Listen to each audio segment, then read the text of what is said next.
মূর্খের সাথে তর্কে জড়াবেন না। কেন জানেন? একটা গল্প শুনেন। একদিন এক গাধা আর শেয়াল খুব তর্কাতর্কি হচ্ছিল।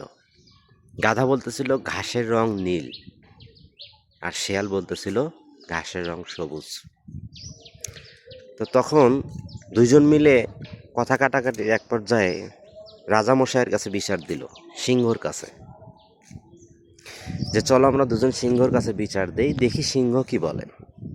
দুইজন যাওয়ার পরে গাধা বলল, দেখেন হুজুর, আমি বলছি ঘাসের রং নীল, কিন্তু শেয়াল বলতেছে ঘাসের রং সবুজ, আপনি বলেন তো কোনটা সঠিক। তখন সিংহ বলল যে ঘাসের রং নীল। সাথে সাথে গাধা শুনে খুব খুশি হয়ে চলে গেল এবং শেয়ালকে বলল, দেখো আমি জিতে গেছি, বলে চলে গেল।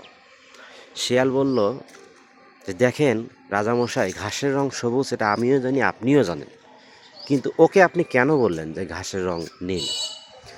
তখন সিংহ বলল যে শোনো, তুমি হচ্ছ প্রাণী জগতের, মানে যতগুলো প্রাণী আছে, পশু পাখি আছে, তার মধ্যে তুমি বুদ্ধিমান, আর গাধা হচ্ছে সবচেয়ে বোকা। তো গাধার সাথে তুমি তর্ক করতে গেছো, এটা হচ্ছে তুমি সবচেয়ে বোকামো করছো। কারণ গাধা তো গাধাই, ও তো বুঝবে না। ও যেটা মনে করতেছে ওকে সেটাই মনে করতে দাও, কারণ ও শুধু পেঁচাবে, তর্ক করবে, কখনোই তোমারটা মেনে নিবে না। আমি বললেও মেনে নিবে না।